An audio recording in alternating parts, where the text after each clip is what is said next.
at Canyonlands National Park on Earth Day, by the way. And so here's the Shafer Trail Road right here.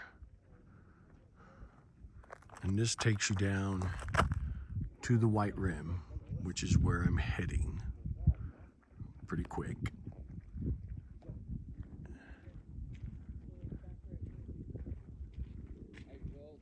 And this road, Shafer Trail, you can take a car on it. You don't need four-wheel drive or high clearance or anything like that. But when you get to the bottom at the split, Shafer Trail goes, I believe, left, White Rim goes right. And I'll be on White Rim for the next few days. So this is the start of it. I wanted to get a good look, let everyone know what's going on. And see you soon. Another section of Shafer Trail. You can see that vehicle there. Looks like a Jeep coming down. You can see there's a road right there. It goes up underneath where I'm standing.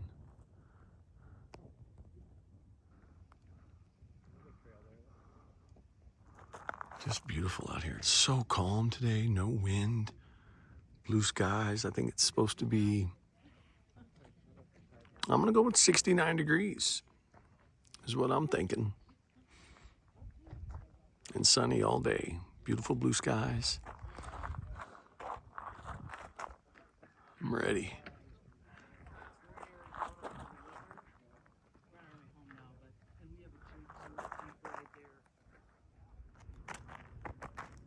On Shafer Trail, heading down into the canyon. Just looking at it. Here's a little hairpin curve. Forerunner sitting right there.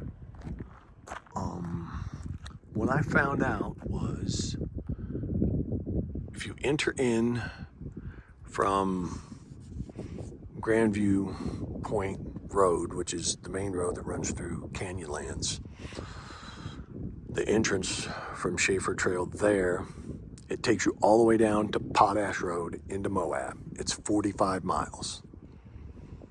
And even a car can do it. It's not terrible. You know, you don't need four-wheel drive or high clearance. I think I mentioned that earlier to do it. I didn't realize it was 45 miles. But you take Shafer Trail down to the split at White Rim, which is only 4 miles. And then at White Rim, you veer off to the right, and that's 100 miles going that way, which is where I'll be spending the next few days. But I just wanted to give you a better view of this.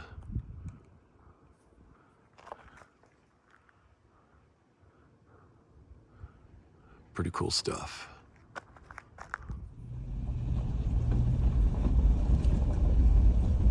Trying to see what kind of view this has with my phone and the phone holder. Oh, here comes a Jeep. This should be interesting. Okay, I think I can get to one side. He's got a spot, but I don't know. Yeah, I think it's wide enough for both of us. He's got a spot. Is he letting me? Okay, cool.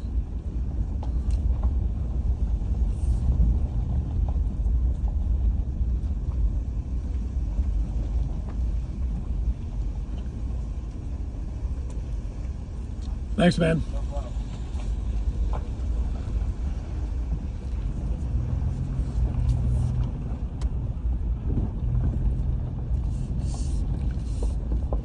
You know, I think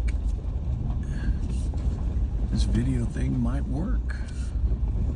Kind of. I mean, you're seeing kind of the side. Guess I could turn it, but I'm kind of driving on this road, so I'm not going to turn my phone right yet. But it gives you an idea of what this road is like. Try to turn it.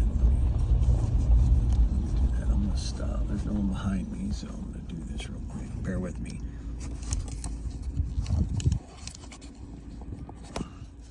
Yeah, that's much better. All right, here we go. Try that one. Yeah, cool. That's a better view for you.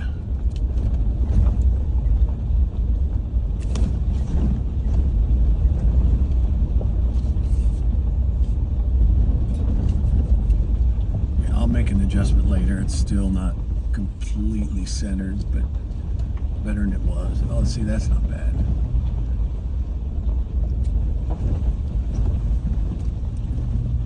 Sorry about the vibration, but out of my control.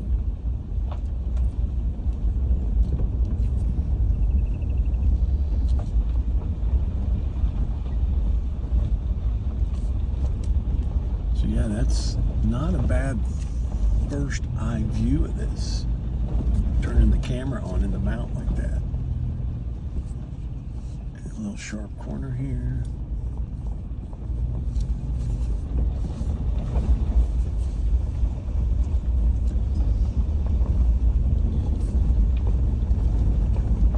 That's a pucker moment. Alright, I'm going to turn it off for a little bit and catch up again later. Oh wait, hold on. There's a good spot here, a nice little hairpin.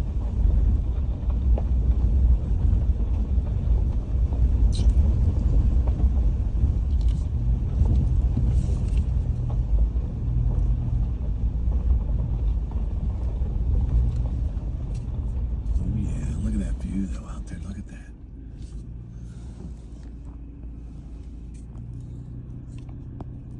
Great stuff.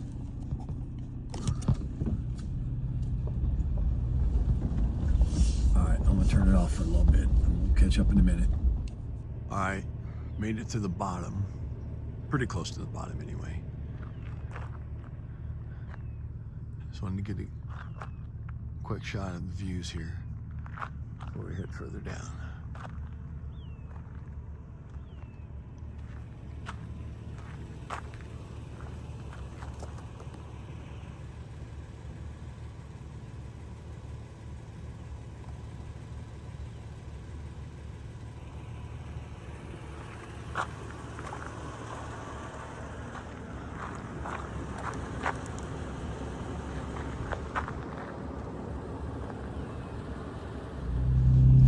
I just entered to the White Rim section here.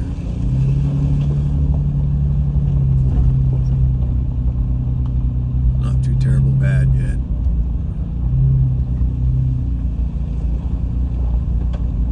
Great views though.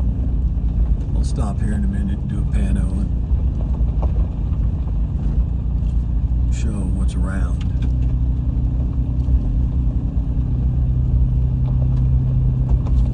Can't stress enough what a great day it's been. I mean, weather is just nice and cool. And sun's out and it probably looks hot, but it's really not that bad. Blue skies, hardly any wind. So, I'll stop here in a bit. I just did a quick little stop here on White Rim.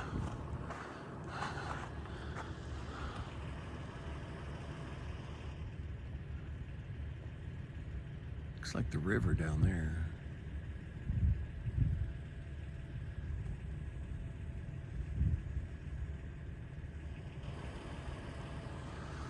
Just came from this way, came down, and now heading up this way. Just past, I think over there was Gooseneck Overlook. So just getting started. Campsite will be at Gooseberry.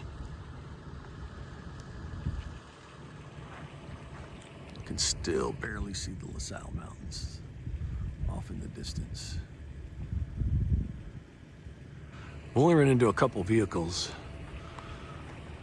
to this point, so that's kind of nice.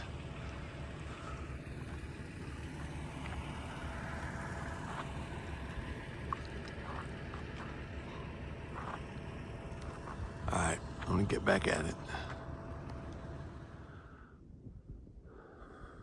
This is the view from above looking down. Just amazing. It opened up, come around that one corner and it just opened up to this beautiful canyon. All the reds, some green down there, some vegetation by the water.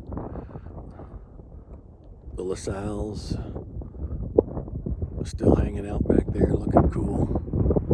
Wind's picking up, but it feels good.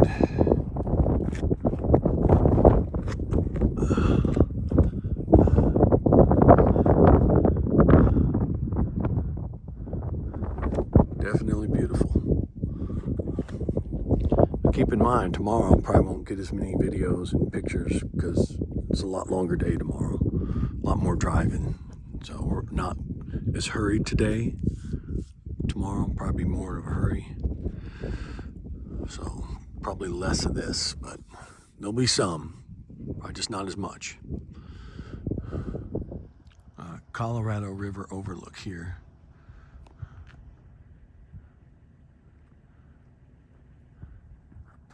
Just amazing stuff.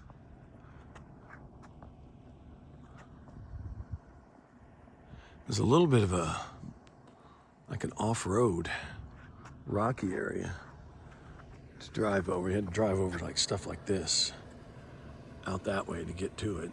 But still, I went into 4-wheel low for just a little bit and then switched over to 4 high as we got closer up here. 4Runners right there. But yeah, pretty cool.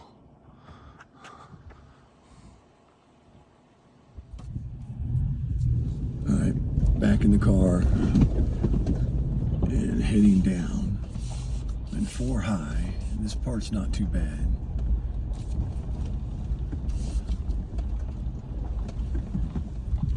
It's rough, but not terrible.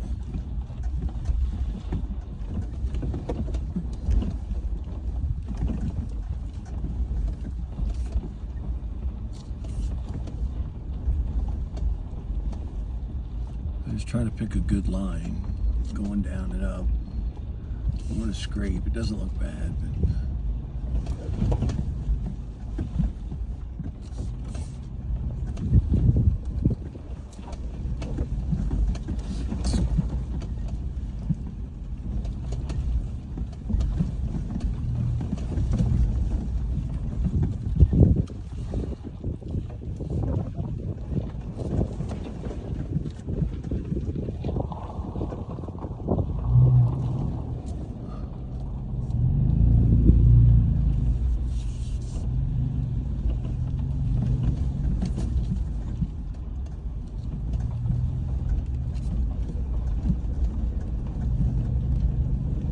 at first tried walking up it and then seeing these tracks where obviously vehicles have gone.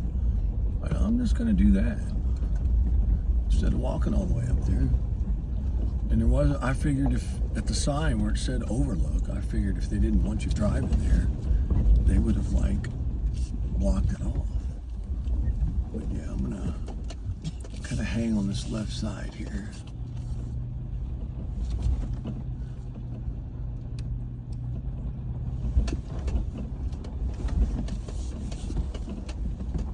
Looks a little bit easier. I think my rear end, I have like about 9.5 inches of clearance. Maybe one day I'll change that, make it deeper or taller, whatever you want to call it. But yeah, made it through that. That wasn't terrible. Whoa, there we go. That was a drop there.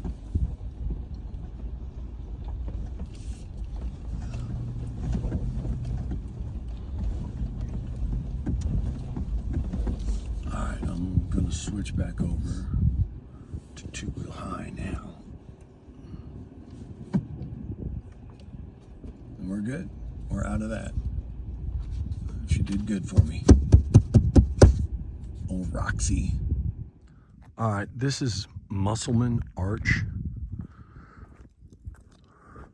Actually named after Ross Musselman, who was a rancher from Monticello, Utah.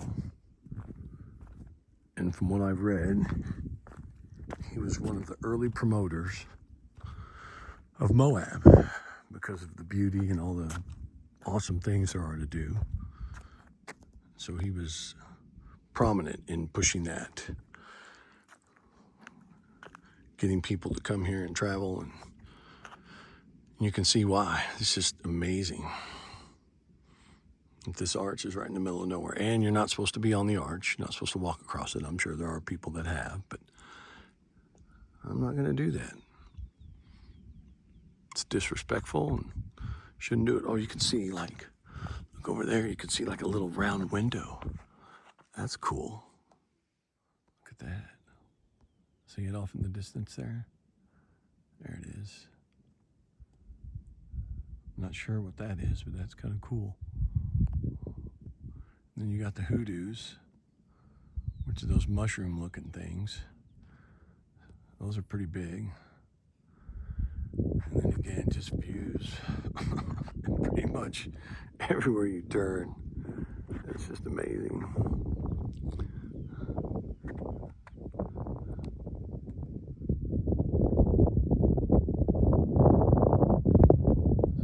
There it is. Off in the distance. But back to the good stuff. And the book I have says that the road gets a little bit rougher from here on out. Let you know what you're in store for. So, hope I'm prepared for that. But again, this is really cool. Musselman Arch. This is Musselman Canyon Overlook, which is just a little ways past the arch, obviously. Same guy's name. But yeah, it's kind of a cool area too.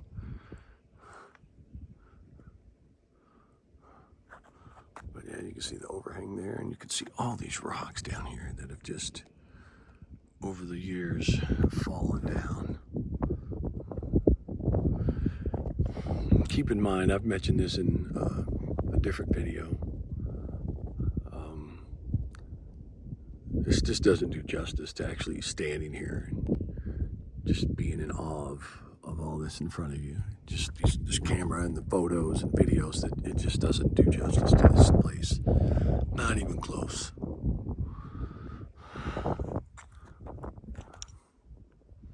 So I do recommend it to anyone that has a four-wheel drive or wants to take a nice vacation. Get out here. Get your backcountry permits for a couple days, camp out. Because, yeah, you forget about a lot of stuff back home. Not your family, obviously, but, you know, work, stuff like that, you know. Definitely stress relief.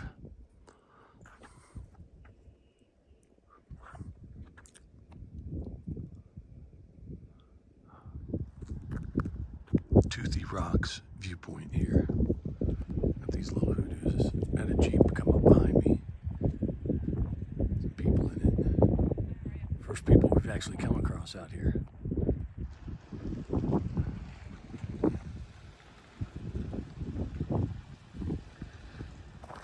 Okay, so here's the road. It comes from there. Comes right along here at this drop-off and goes that way. But I initially didn't see it. Went the wrong way. Went down that road. It's a dead end. I thought, oh well, so I'm gonna have to back up and get a different angle. Because look, if you make a mistake here, yeah, you're not living. So be careful. So at the campsite, Gooseberry on White Rim, I always remembered seeing the white sections of the canyon from the scenic overlooks like Shafer Trail Overlook or Buck Canyon, Mesa Arch, all that.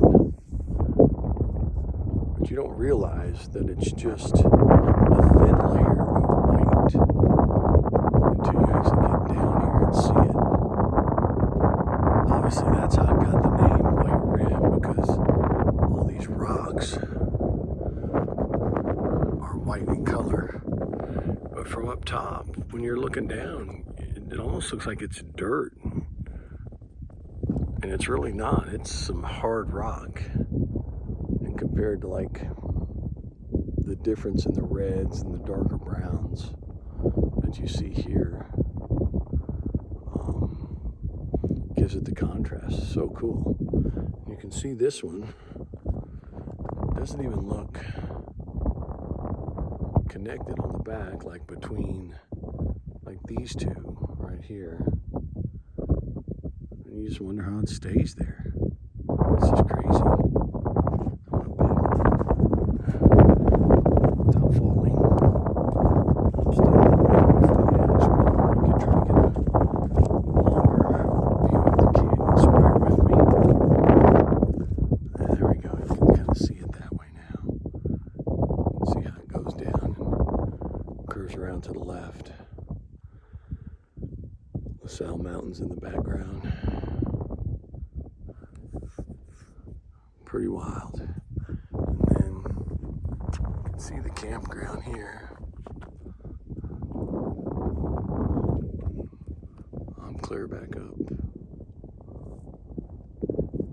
There it is. Way up on the hill. Past the porta potty. There's a couple other folks right there. I think it's 3 cars per campground, so we're here. Everybody's here in full. Just waiting for the sun to set. Gonna watch that. And then once it goes dark, we'll look at the stars, because this is an international dark sky park, so and it's clear as can be. So we should have a great view of the stars over the next few days. It's going to be a great show.